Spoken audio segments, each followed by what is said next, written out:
My name is Tom Campbell. I was born in Denver, Colorado, and raised there. Went to high school in Denver. Then went away to school at Dartmouth College for 4 years, where I was in the ROTC program. I was commissioned in 1954 as second lieutenant in the Air Force. After that, I was called to active duty, Lackland Air Force Base in Texas. Went through preliminary indoctrination there, and then went through Navigator training in Waco, Texas. Graduated from that in 1956. And I went to Tacoma, Washington, McChord Air Force Base, where I was flying C-124s. C-124 Globemaster was the largest cargo aircraft we had at that time. The only aircraft we could drive cargo onto. It's called Big Shaky by a lot of people, or the aluminum overcast, but it was the original Globemaster. There have been several versions since then. We flew Alaskan routes to Elmendorf and Anchorage and Fairbanks up in Ladd Air Force Base. And then we flew to Pacific, flew to Guam, Tokyo, the Philippines, Hawaii, Wake Island, Midway, those kinds of places. And while I was at McChord in C-124s, I was a navigator and an instructor navigator most of that time.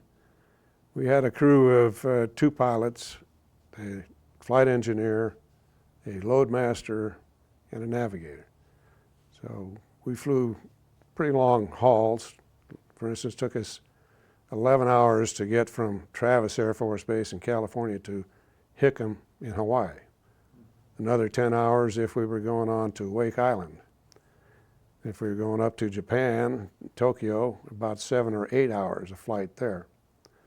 It was not too easy in those days. It was more of an art than a science. They didn't have all the navigation aids they have today. So we had to work with various celestial navigation, dead reckoning, long-range direction finder, some Loran when we got in closer to shore, but most of the time it was celestial and dead reckoning out there.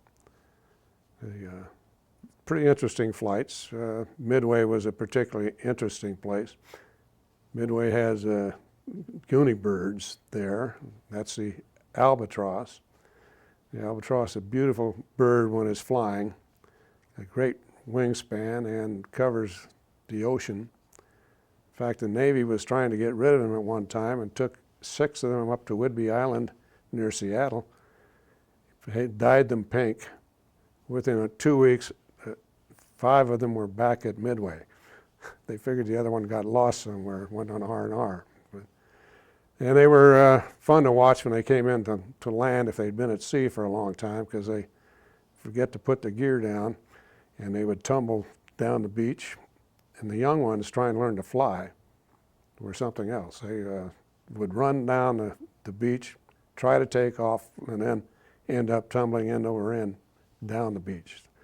It was a nice place for a break and good place to let your per diem catch up to your expenditures in Tokyo. Tokyo was a particularly difficult leg because we didn't have too many navigation aids going in. And that was a place where the jet stream dips lower than any place in the world. And although we were flying low level, because we weren't pressurized, we flew at 6,000 to 8,000 feet most of the time. And the jet stream there would dip down to that level. And so you'd encounter very strong winds, usually from the northeast, and it would blow you off course, 50, 60 miles in a few minutes. And trying to get back on course, you'd generally overcorrect if you didn't know what was happening. And we had to, at that point, we call crack the ADIZ, the Air Defense Identification Zone, flying into Japan. And you had to be on time, and you had to be within a certain number of miles at each point. You had 300 miles out, 200 miles out, 100 miles out. Each one kind of a cone, and as you approached it, the cone got narrower, and you had to be closer to your time and distance. And if you didn't make that time and distance, they would scramble fighter aircraft to come up and find out who you were. These were usually F-104s or F-4 Phantoms, that type of aircraft. We also had 102s and 106s, which were air defense aircraft. And if you got scrambled on, you were violated, and a violation was not something to be desired. You got trouble for that. But it was a good tour. After I left McCord in 1958, went to Lodges Field in the Azores. The Azores are about 900 miles off the coast of Portugal, 900 miles from North Africa, and I was with the Air Rescue Squadron there. We flew air rescue missions to intercept aircraft that had lost engines, that were in trouble, and we would also fly what we call precautionary duck butts, which is a term that was used for precautionary orbits while we had overflights of fighters from the States going to Europe, or from Europe coming back to the States. Lodges Field in those days, Eisenhower described it as the most valuable piece of real estate we had, because that was the only way that we could get aircraft to the continent without going all the way north up through Iceland and that way. So aircraft would fly into Bermuda, then over to the Azores, and then hop over to the continent from there. And these fighters were what they called high flights, came out of North Carolina and Florida primarily, but we put up precautionary orbits about 300 miles to the east and west of the Azores to give them navigational fix and to be there in case they ran into trouble. We did have some aircraft that had problems. We had a B-66 that went down, and we were able to drop what we called MA-1 kit, which consisted of 20-man life rafts, 2 of those, and they were joined together with lines to sustenance kits in between. So you had about 300 yards of line with 2 life rafts on either end and 3 sustenance kits in the middle. So you drop these upwind so they would drift down around whoever's in the water. And we had some pictures of those that you might be interested in sometime. May I interrupt just a second, Tom? I don't mean to, but I'm getting a little, I think we need to hear a little bit about why we're all this military flying around. What's going on in the world that creates all this activity? Can you bring that into the story? There's too much going on right at that time, but Well, Cold War. well, we haven't heard Okay. about the Cold War. Yeah. So go ahead, whatever. Yeah, during that time, we were in the Cold War, of course, with Russia, and we were building up our NATO forces, and we're rotating aircraft back and forth from NATO, flying men and supplies back and forth. So the Azores was a very important stop. At one time, it was one of the busiest airports in the world. We had a lot of traffic through there. And the Portuguese ran the station. They owned the island, and they were in charge. They had their own rescue outfit there. And they flew either helicopters or we call it SA-16, which is kind of an amphibious flying boat, similar to the Catalina flying boat. They're supposed to be amphibious, but they don't land very well in rough seas. It has to be very calm. So they didn't get nearly as much activity as we did with our crew. We were flying SC-54s, which is a DC-4 aircraft, especially made for rescue people, had some extra tanks on it long range, so we could stay up for a long time.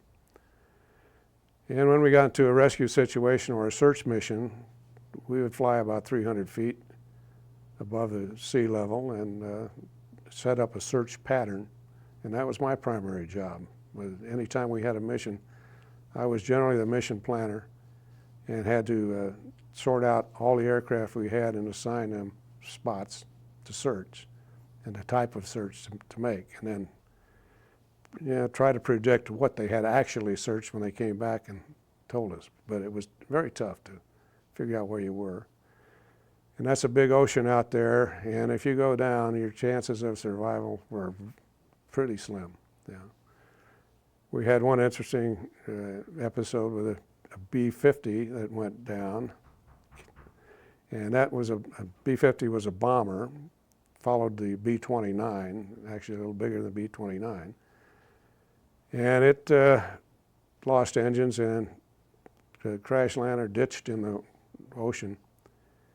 And the crew got out safely and dropped MA-1 kits to those people, but that aircraft floated for a couple of weeks.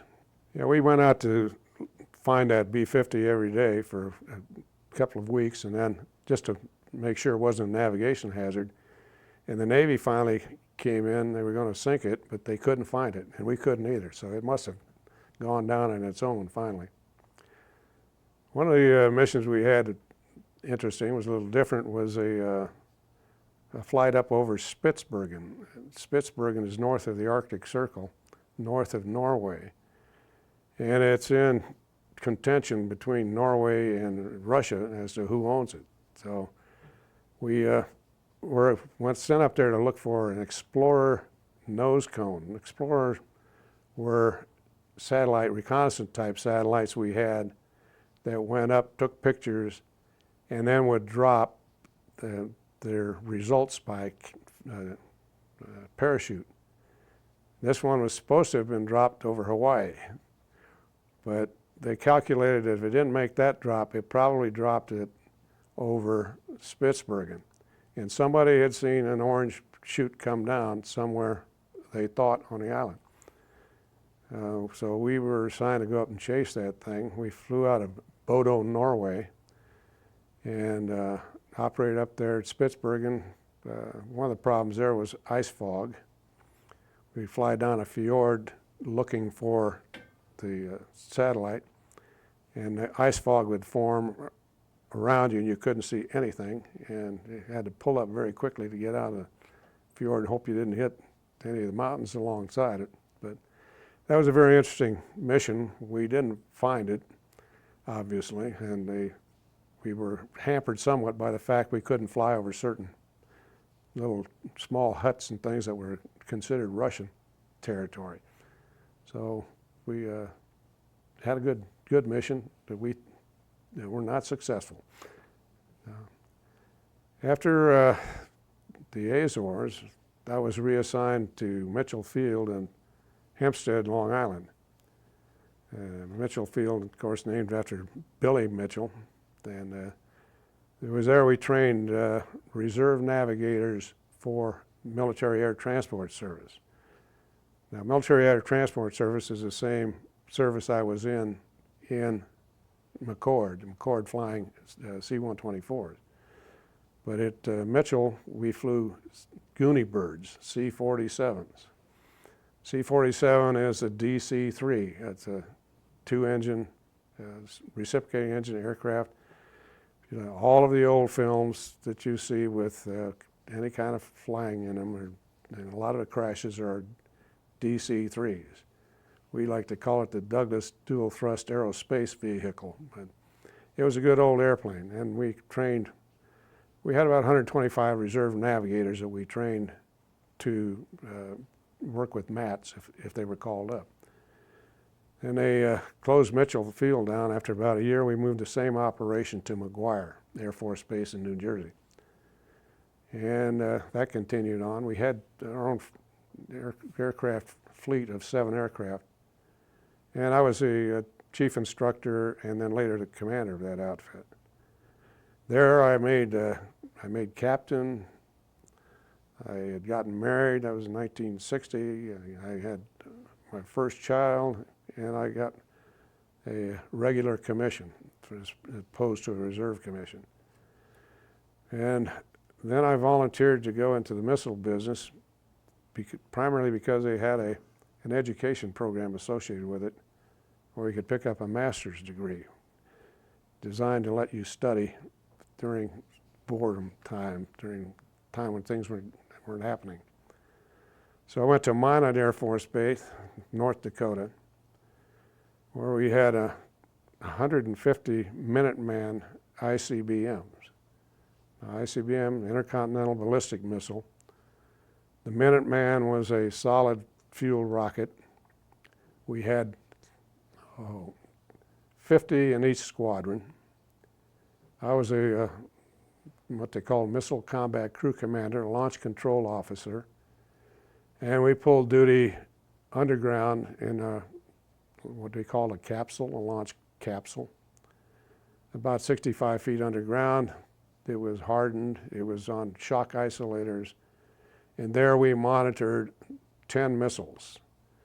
We're responsible for ensuring their security and, if necessary, to launch them if we were given the order by SAC headquarters. We had a lot of means of communication, including low frequency teletype frequencies, HF radio, VHF radio, UHF radio, dial-up telephone, and hardened voice channel, which connected us to wing command post and all the other silos. So we had a lot of redundancy built into that system. It's a very good system. They had 150 of these missiles at Malmstrom in Great Falls, Montana. And we were the second field to be postured or brought online. And our outfit was the first to monitor these missiles and bring them operational at Minot. They also had 150 of these at Grand Forks. They had bases at Ellsworth in South Dakota, at, as you know, Cheyenne, Wyoming, Knob Noster, Missouri, and altogether we had 1,000 ICBMs, 1,000 Minutemen missiles, a great deterrent, and they could be launched very quickly, from key turn to launch, 30 seconds or about that. And that North Dakota had also, we had a B-52 wing at Minot. We had a B-52 wing at Grand Forks. We had fighter interceptor squadrons at each base. So one time we said North Dakota was the third largest nuclear power in the world. While I was there, I went out to Vandenberg a couple of times, to Vandenberg Air Force Base in California, where the launches all take place for all the satellites and military launches go from there. And they go from the old Atlas to the Titan and to Minuteman and all beyond. They're still launching out of Vandenberg. I turned keys on a couple of missiles while we were out there. And it was a pretty rewarding job, and I got my master's degree from University of North Dakota while I was there. You want to tell us about DEF CON? Wasn't that involved in your ICBM? I think that's an interesting, if you could tell us all about DEF CON. Okay. Well, alert duty could be pretty boring. We spent 24 hours at a time down in the capsule, and you monitored all these communication channels that you had, and you're waiting for a call from SAC headquarters or any intermediate headquarters that could change your status. Now, at that time, there were what we call 5 defense conditions, DEFCONs. DEFCON 5 being the lowest. And that's what the Air Force was in all the time, except for SAC, Strategic Air Command, which we were part of. And they were always in DEFCON 4 because they felt they had to be more alert than anybody else, and ready to launch a little faster. So at DEFCON 3, all of the crews, we were always in the same status in the missile business because it didn't matter to us. But DEFCON 3, all the B-52s were crewed up and manned on the runway. They were not just pulling alert, they were in the cockpit ready to go. And if they went to DEFCON 2, the whole SAC fleet went into the air. And all of the spares were postured, ready to go. And when DEFCON 2 was the only time I know of was 1962 during the Cuban Missile Crisis, when we were at DEFCON 2. Now, if you went to DEFCON 1, that was it. You were going to war, and we would have been given the order to launch our missile. It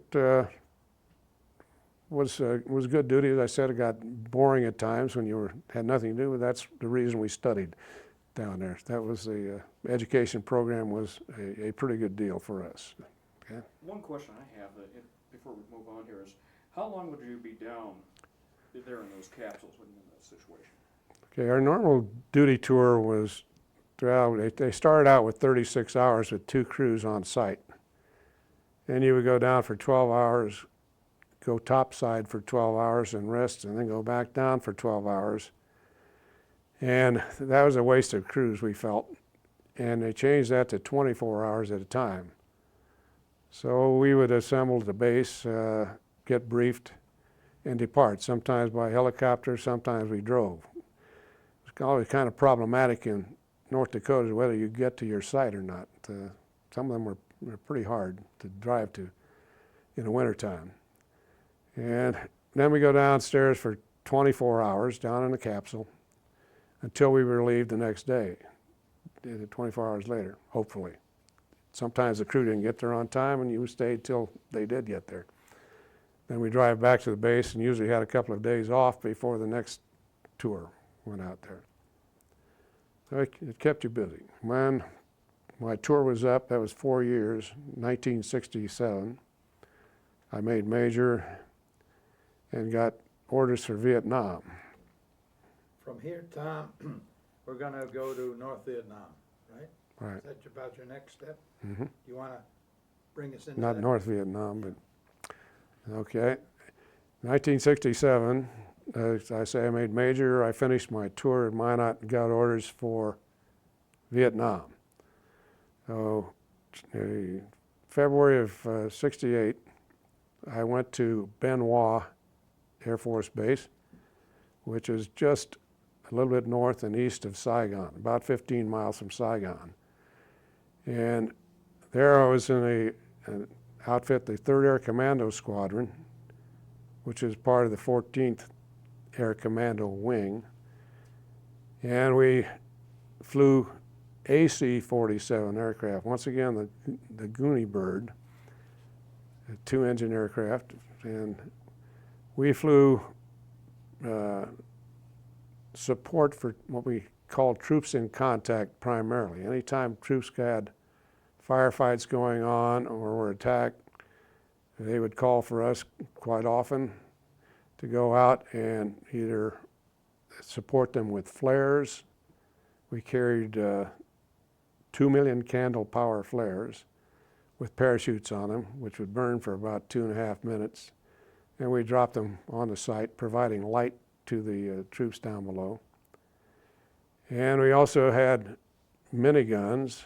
We had 3 guns firing 7.62 ammunition that would fire at the rate of 6,000 rounds a minute.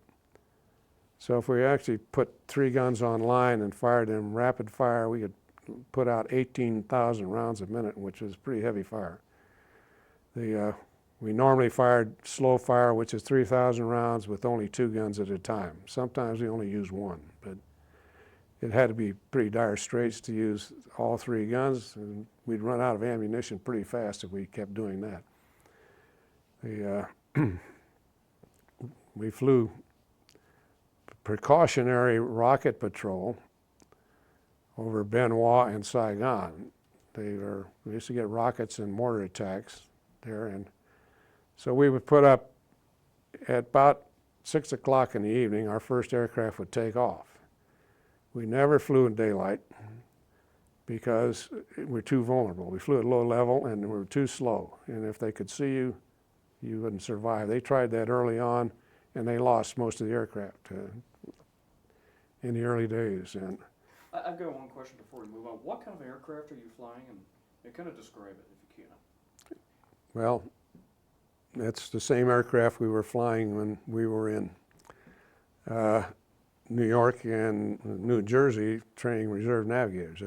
AC-47 is a version of the C-47, the DC-3, okay?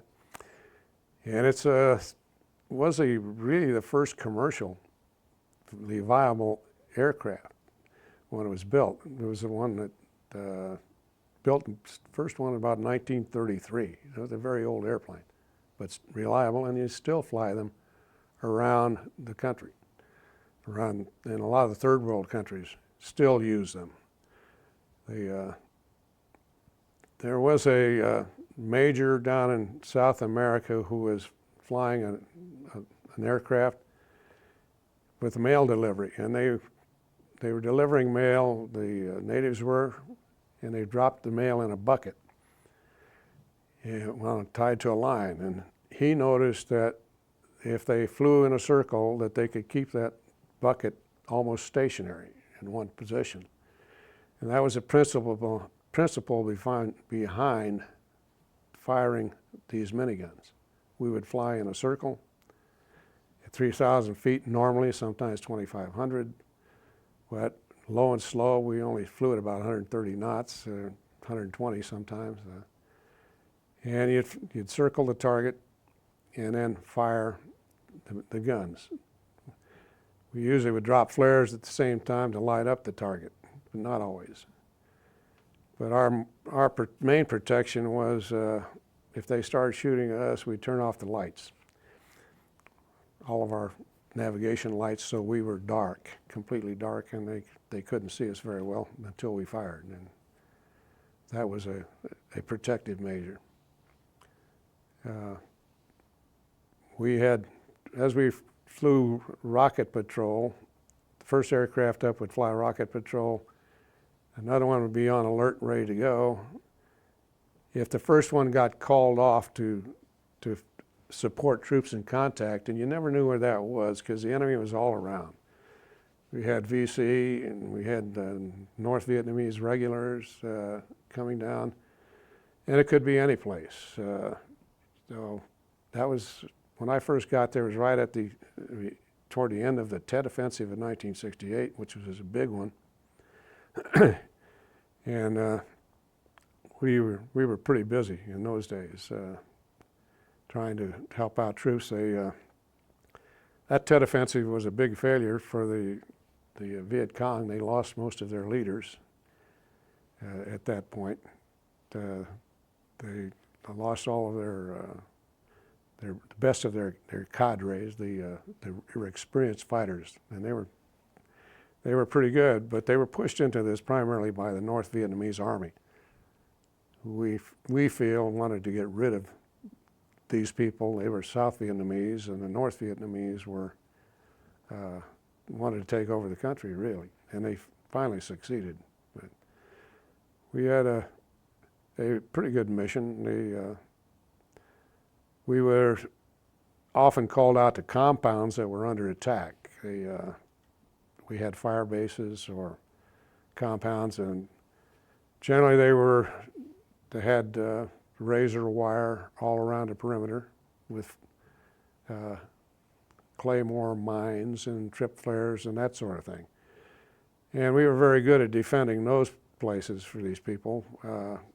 If they called for us, these people would get under cover. Our people would get under cover, and we could shoot anywhere we wanted. That was the hard part, trying to designate the target sometimes. It was always dark and hard to see and not much to navigate by. But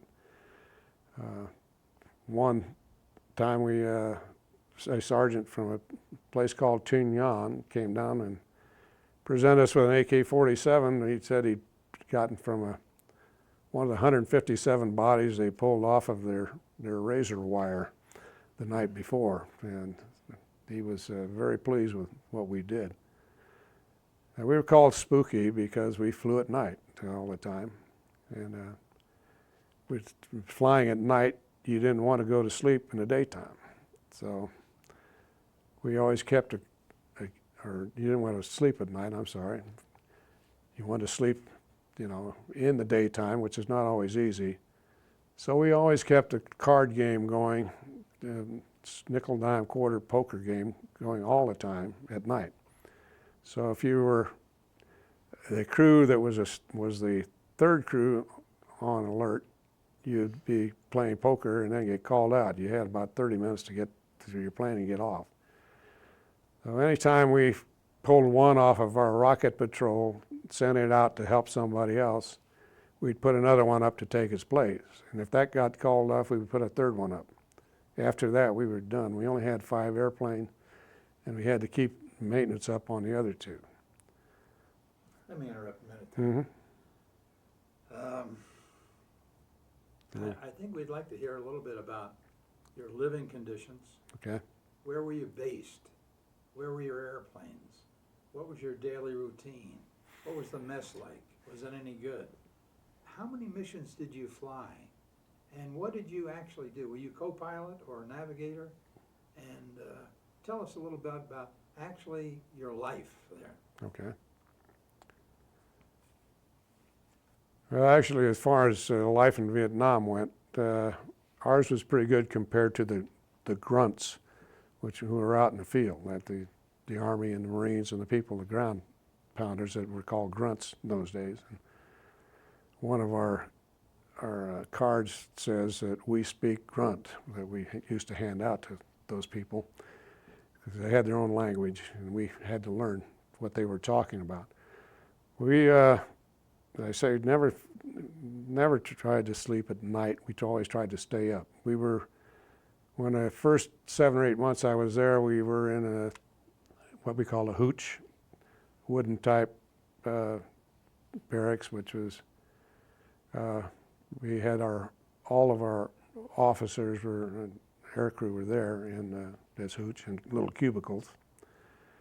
We had an air conditioner for the whole hooch, one window type, which didn't work, it always dripped. And unfortunately, I lived right next to it. My cubicle was right next to it. It was my duty to empty out the water every night. That thing got full. Otherwise, we got flooded. But it didn't work very good, and it was hard to sleep. It was pretty hot and sweaty most of the time. We had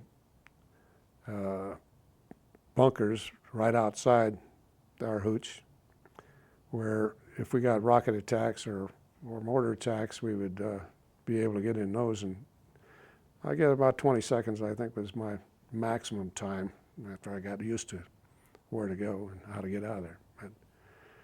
But other than that, we had the best duty, I think, over there from a flying standpoint. We had a good mission. We flew at night. We had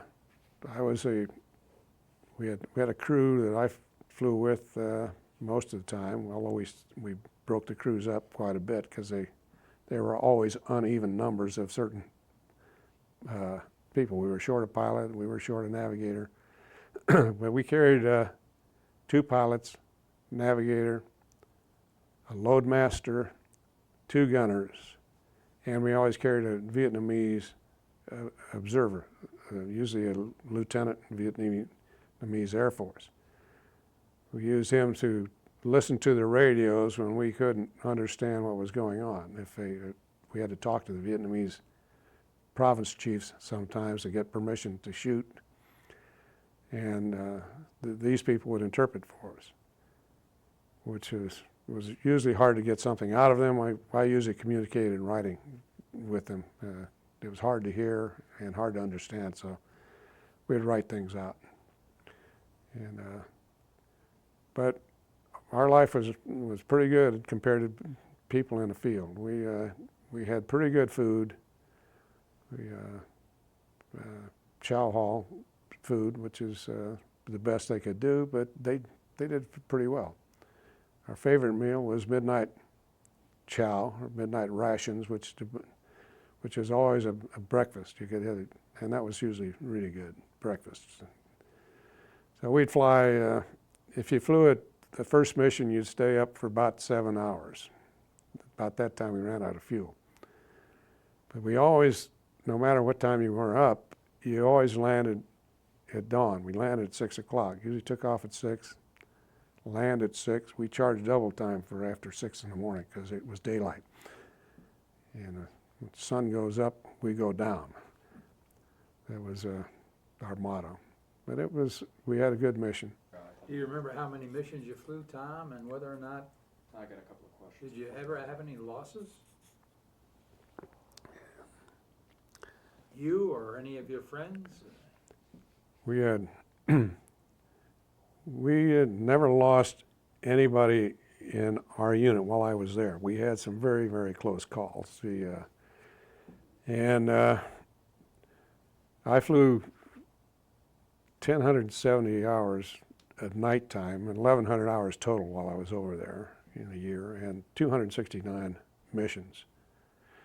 And that was probably maybe a little higher than average in our unit, but not too much, pretty close. We didn't have any real losses. We had some people got wounded. And one of them was an airman named John Levito, who was a loadmaster, and his aircraft got hit by a mortar just outside the starboard engine, the right engine, blew 3,500 holes through the back end of the aircraft. They were flying in support of a Tet offensive in 1969, which is just right at the end of my tour. And they, in support of Longben, which was a very large Army base close to Benoit. And he got wounded pretty severely, but they had just pulled a lanyard on one of these 2 million candle power flares, which burned at about 4,000 degrees Fahrenheit. And this was beginning to smoke. You got about 10 seconds to kick it out of the aircraft after you pull the lanyard. But when they got hit, this flare flew forward, landed up among the ammunition cases we carried.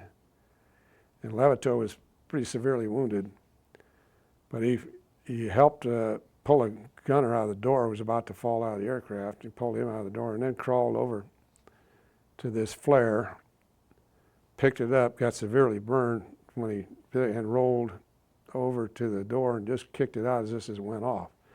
But had that flare gone off, that would have lost a whole crew in the aircraft right there. It puts out so much smoke and heat that no one would have survived. And Levito was nominated. When I left, they said they were going to put him in for the Air Force Cross. But later on, reading some of the trade journals, and I see he got the Medal of Honor. He was the only enlisted man, airman, over there to get the Medal of Honor in Vietnam. So it was quite a story. Didn't you tell me something about your group getting this Distinguished Flying Cross, or? No, Wasn't it the Presidential Unit Citation that you're, as far as your air group in Vietnam? You'd mentioned that. yeah, it was the 14th Air Commando Wing, which we were part of, got the Presidential Unit Citation. We also were awarded the Vietnamese Cross of Gallantry with Palm. That was awarded by the Vietnamese Air Force. And then I personally got a Distinguished Flying Cross and 12 air medals, which is no record for that. And I don't feel like a hero, but it was a symbol of some of the stuff we did over there. But we helped a lot of people out, and we enjoyed that. Really good mission. And Spooky has got a good name. It's been carried on through present day C-130s, or now they were called Spectres in those days, now are still used in Iraq. They're called Spookies now again, so it was a very good mission, I thought. You mentioned the Distinguished Flying Cross. Was there a specific situation for which you were awarded that? Well, that was a mission where we had troops in contact. Some of our troops on the ground were in serious trouble and were under heavy fire.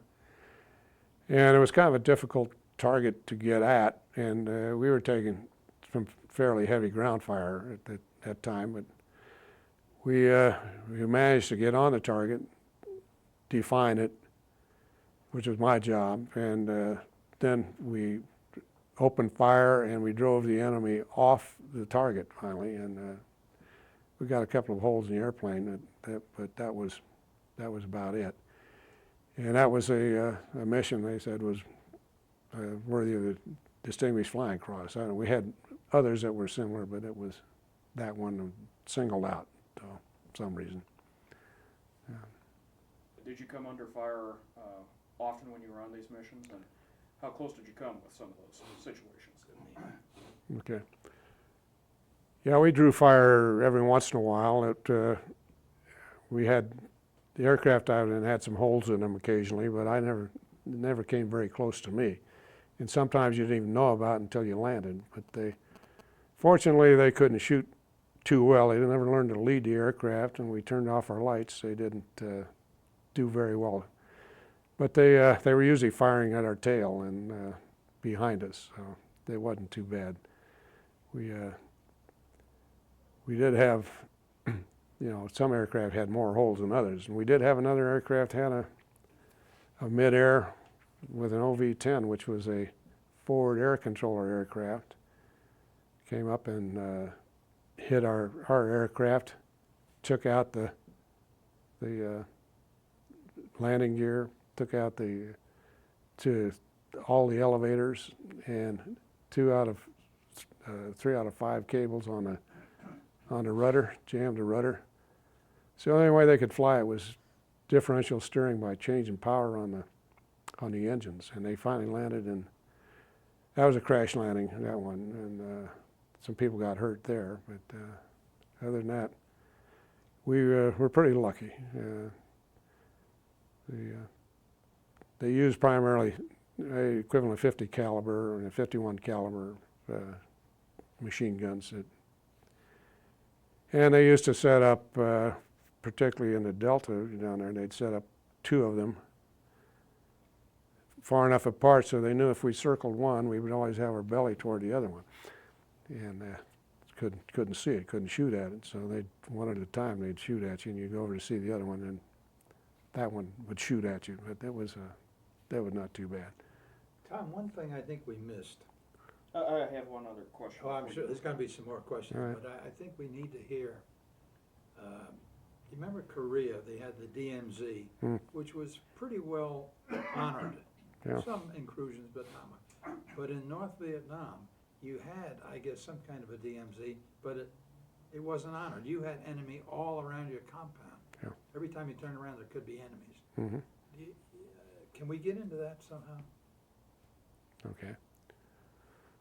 Well, Vietnam in many ways is something like the Iraq situation today. It was tough to know who your enemy was. A lot of Viet Cong were farmers by day and Viet Cong by night, and they blended into the local population, so it was hard to tell who your friends were. We had, during the Tet of '68, they found out one of the barbers on the base was they killed him on the runway trying to assault the base. So you just didn't know who your friends were, and it was hard to sort out, and very tough for the people in the field. When you're on the base, did the base come under attack frequently?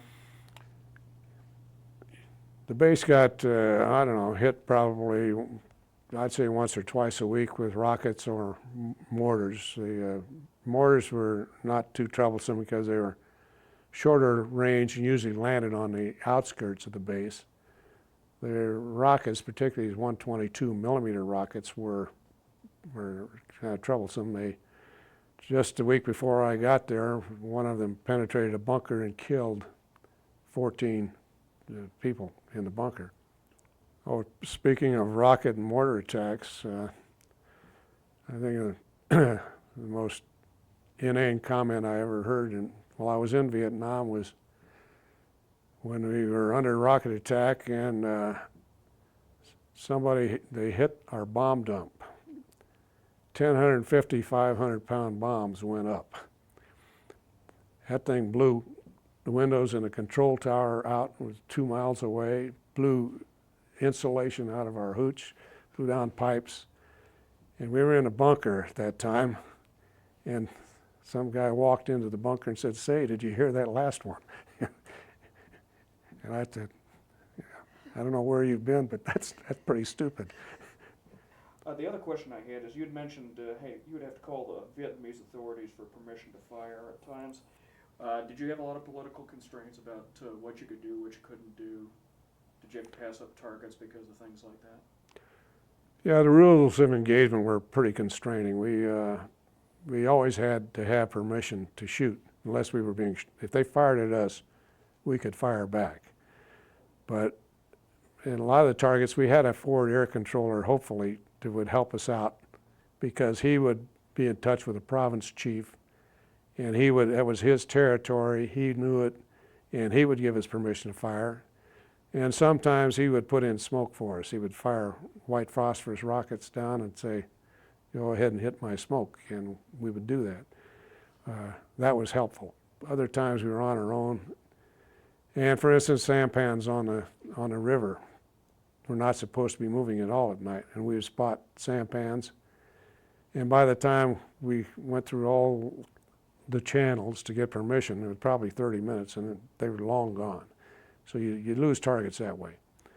And some of the compounds, the province chief wouldn't release you at all to shoot at. So yeah, it was pretty constraining. We were not allowed to cross into Cambodia. We were pretty close. We kept getting attacks coming across from the Cambodian border, coming across the river. And then they would attack compounds, and then they would head back across the river, and we couldn't follow them. And they would shoot at us from across the river, and that was disconcerting. We were fortunate that they never got radar-controlled guns, or we would have been in real trouble. Flying our aircraft that low, that slow, would have been a sitting duck for radar control. So we were pretty lucky. Have we reached the point in your experience over there where you've about finished your tour of duty and you're going to be sent home? I left Vietnam in early March of '68. It was right in the middle of, March of '69. It was right in the middle of the second Tet Offensive of '69. And they were attacking our base, and they were attacking Long Binh, which was a big army base, and they had no prayer of getting through to, taking the base, but they made it, a little uncomfortable for a while. We had, my last days there, I watched Cobra gunships making passes right outside our main gate at Viet Cong. The Long Binh had unbelievable amount of firepower. It was a big, big army base. They had everything in the world there. And once again, it was Viet Cong sent in by the NVA to take the losses and lose their leaders and their leadership. So that didn't last too long. But I left right at the end of that offensive. Went back up, flew out of Cam Ranh Bay, flew back to the States, flew into Tacoma, SeaTac Airport in Tacoma, Washington, or to Seattle, I'm sorry. Flew back into Seattle, and then from there I went home for a little while. My wife was in Denver at that time. I bought a house here while I was in Vietnam. And we went to Austin, Texas to the University of Texas, an ROTC assignment. And I was there for 4 years. Very, very enjoyable tour there, except for the demonstrators who harassed us every chance they got. But it was a very good tour. After 4 years there, at that time I'd made lieutenant colonel, and I volunteered to go back into the missile business because I could pick up a command there. And I went back to Grand Forks in North Dakota, same business I'd been in before, missile there. I was an operations officer, then a squadron commander there. We had about 100 to 110 officers working for me at the end. I was there till 1976 when I decided to retire because I wanted to get my kids into a school where they could at least have 2 years of high school at the same school instead of having to move them in a few years. So I retired, but it was a very good duty. I missed a lot of good people there, and I missed it when I left. On reflection and understanding that the Vietnam War was not the most popular thing in the world, nevertheless, from your perspective, do you have any thoughts on what our country contributed to that country, or anything that you want to express that's positive from your experience? Well, we were in a tough situation politically to handle what went on over there. The Chinese were always backing the North Vietnamese, and our politicians really didn't want to engage them, so we were limited in what we could do. It wasn't until the end of the war when they started finally bombing Hanoi and that type of thing that brought them to the peace table, the peace accords. And that was a very limited truce that was soon violated. The North Vietnamese, went all out and invaded Saigon, and went all the way down to Saigon and took over the country.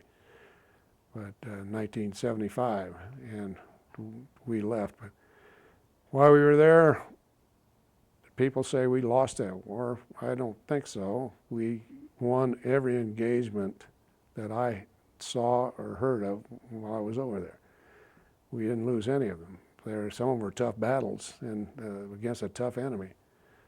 But our people performed very, very well, and I think they tried their best to help the Vietnamese. And the South Vietnamese that I knew appreciated our being there.